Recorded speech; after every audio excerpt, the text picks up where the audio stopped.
قسط نمبر 14 سلطان جلال الدین محمد خوارزم شاہ منبکرنی شیخ محمد حیات۔ ملک شاہ کی سیرت۔ عماد الدین اصفہانی لکھتا ہے کہ ملک شاہ عادل، شجاع، حوصلہ مند، نڈر، صاحب الرائے، باتدبیر اور تخت و تاج کا حقیقی فرمانروا تھا۔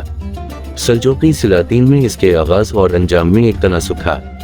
جس ملک پر حملہ کیا اس کو فتح کیا اور جس دشمن کے مقابلے کے لیے نکلا اسے زیر کیا۔ شام انطاکیہ سے قسطنطنیہ کی سرحد تک پہنچ گیا اور ان ملکوں سے 1000 دینار سرخ وصول کیے۔ ملک شاہ نے اتنے ملک زیر نگین کے اور سلجوقی حکومت کا رقبہ اتنا وسیع کر دیا کہ خلفائے متقدمین کے سوا بعد کے کسی دور میں اس کی مثال نہیں ملتی۔ اس کی سلطنت کا رقبہ طول میں چین سے بیت المقدس اور رزم قسطنطنیہ سے بحیرہ خزر تک بقول ابن خلقان تھا۔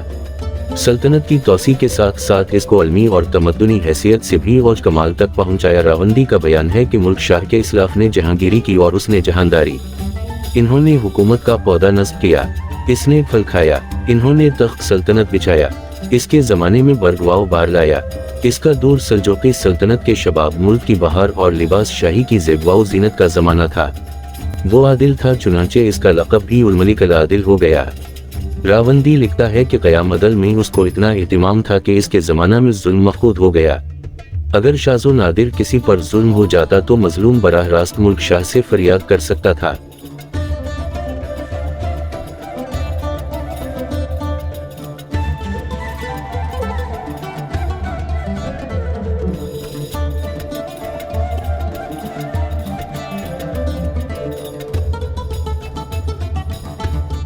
اس کی عدل پروری کی بہت سی مثالیں تاریخ میں مذکور ہیں۔ سب سے زیادہ ظلم اور زیادتی عموماً فوج اور اس کے افسروں کی جانب سے ہوتی ہے، لیکن ملک شاہ کے خوف سے سلجوقی فوجوں کو اس کی بھی جرأت نہ ہوتی تھی۔ عوام بے خوف ہو کر اس کی فوج میں گھومتے پھرتے تھے اور کسی فوجی کو ان پر زیادتی کی جرأت نہیں ہوتی تھی۔ رعایا کی سہولت کے لیے رفاہ عامہان کے بہت سے کام سر انجام دیے۔ حدود سلطنت میں ہر قسم کے تجارتی ٹیکس موقوف کر دیے۔ سارے ممالک محروسہ میں سڑکیں نکلوائیں، گزرگاہوں پر سرائیں اور دریاؤں پر پل تعمیر کروائے۔ مکہ معظمہ کے راستے پر جا بجا پانی کے ذخیرے کے لیے حوض اور تالاب بنوائے۔ بدوم اور حرم کے خدام کے لیے وظائف مقرر کے۔ اس کے زمانے میں شیخ الحرم کی جانب سے ہر حاجی سے 7 دینار ٹیکس لیا جاتا تھا۔ ملک شاہ نے اس کے معاوضہ میں جاگیر مقرر کر کے ٹیکس بند کرا دیا۔ اس کے دور میں علم کو بہت ترقی ہوئی، خصوصاً بغداد میں مدرسہ نظامی کا قیام۔ پھر اس میں امام غزالی جیسے یگانہ اسرالم مقرر کے۔ اس کے علاوہ بلخ، نیشا پور، ہرات، اصفہان، بصرہ، موصل، عمل اور عراق کے تمام شہروں میں مدرسے قائم کیے۔ تمام طلباء کو وظائف ملتے تھے۔ نظام الملک توسی جیسے قابل وزیر کی نگرانی میں یہ سب کام ہوتا تھا، جو خود اپنی آمدنی کا 10واں حصہ مدارس کے لیے نکالتا تھا۔ ملک شاہ خود بھی صاحب علم تھا اور اس سے زیادہ علم و فن اور اہل علم اور ارباب کمال کا قدردان تھا۔ اس نے سلجوقی حکومت کے جغرافیے پر خود ایک رسالہ لکھا تھا۔ اس کے دور کی علمی خدمات کے سلسلہ میں سب سے زیادہ اہم اور قابل ذکر زیچ ملک شاہی ہے۔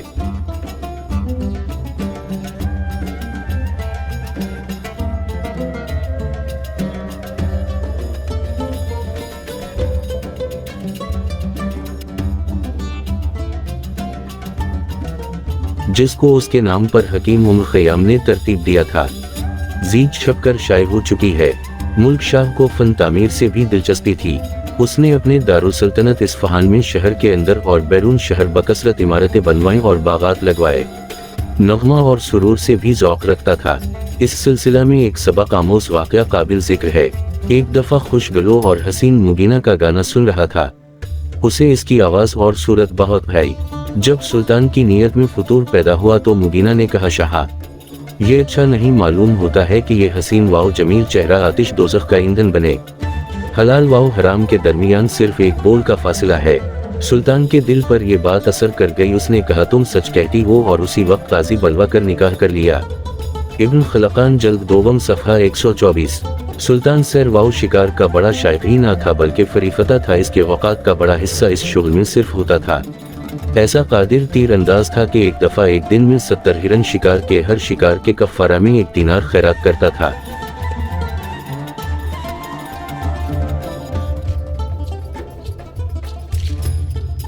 اس کے شکاروں کی مجموعی تعداد 10,000 جانوروں تک پہنچتی ہے۔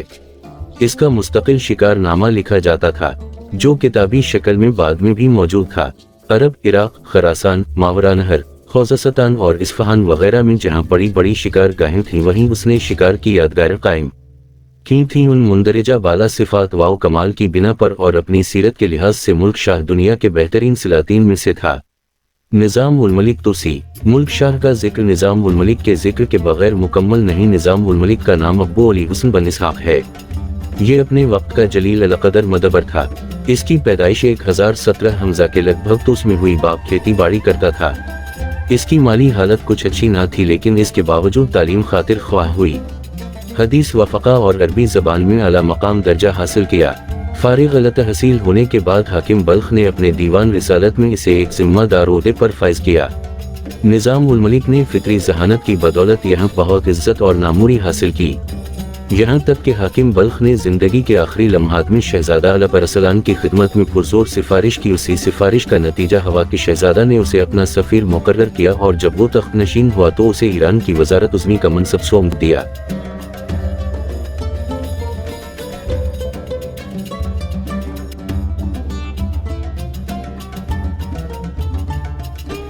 نظام الملک ایک اعلیٰ درجے کا مدبر اور ایک متدین عالم تھا۔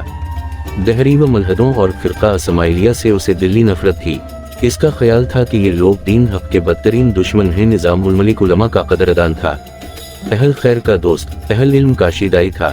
وہ شب و روز اسی کوشش میں لگا رہتا تھا کہ ملک میں امن و امان قائم رہے، عوام خوشحال ہوں اور علم و دین کی اشاعت ہو۔ نظام الملک نے وزارت کے دوران سب سے پہلا اہم کام یہ کیا کہ بغداد میں مدرسہ نظامی کی بنیاد رکھی۔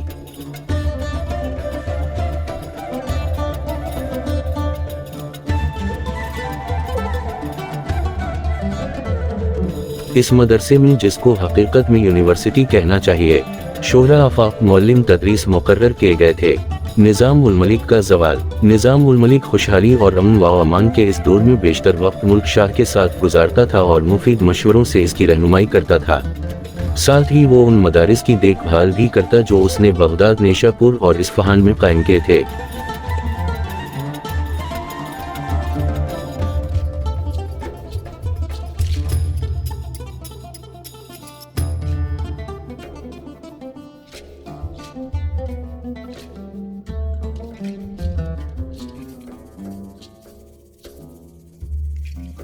نظام الملک کے 12 بیٹے تھے اور سب کے سب سرکاری عہدوں پر فائز تھے۔ اس خاندان کی ذہانت اور فطانت ہمیں ایران کے نامور برمکی خاندان کی یاد دلاتی ہے۔ اس خاندان کا انجام بھی ویسا ہی حسرت ناک ہوا جیسا کہ برمکی خاندان کا ہوا تھا۔ نظام الملک کے خاندان کے جاوا و جلال پر اکثر لوگ حسد کرنے لگے، اور حسدوں نے کئی مبالغہ آمیز باتیں بادشاہ تک پہنچا کر نظام الملک کو سبتوش کروا دیا۔ جب وہ اپنے اہل و عیال سمیت حج کو جا رہا تھا تو راستے میں نہاونت کے مقام پر ایک فدائی نے پیٹ میں خنجر بھونک کر اس جلیل القدر عالم کا خاتمہ کر دیا۔ بعض تذکرہ نویس یہ بھی لکھتے ہیں کہ قتل تاج الملک کی ایما پر ہوا تھا، جو مزول شدہ وزیر کو ہمیشہ کے لیے راستے سے ہٹا کر اپنے آپ کو محفوظ کر لینا چاہتا تھا۔ ملک شاہ کے جانشین۔ ملک شاہ کے 4 بیٹے تھے۔ ان میں سب سے بڑا برقی روق تھا، جس کی عمر اس وقت 12 سال تھی۔ محمد اس سے 6 ماہ چھوٹا تھا۔ سنجر کی عمر 8 سال تھی اور سب سے چھوٹا محمود تھا، جس کی عمر 4 سال تھی۔ ملک شاہ کی وفات کے بعد ترکان خاتون نے، جو کہ اس وقت بغداد میں تھی، اپنے 4 سالہ بیٹے محمود کی بادشاہت کا اعلان کر دیا۔ خلیفہ المقتدی پر دباؤ ڈال کر اس سے بھی رضامندی حاصل کر لی۔ برقی روق باپ کی وفات کے وقت اصفہان میں تھا، اس لیے ترکان خاتون نے اس کی قید کے احکامات بھیج دیے۔ برقی روق ملک شاہ کی دوسری بیوی زبیدہ کے بطن سے تھا، لیکن اس سے بیشتر ہی نظام الملک کے بیٹوں نے ملے جا کر تاج پہنایا۔ اس عرصے میں ترکان خاتون نے مجد الملک، تاج الملک، ابو العطائم اور امیر بغرا خان کی مدد سے اصفہان پر قبضہ کر لیا۔ برقی روق نے اصفہان پر فوج کشی کا حکم دیا، لیکن اس کے فوجی دستے 5 لاکھ دینار کی رقم قبول کر کے لوٹ آئے۔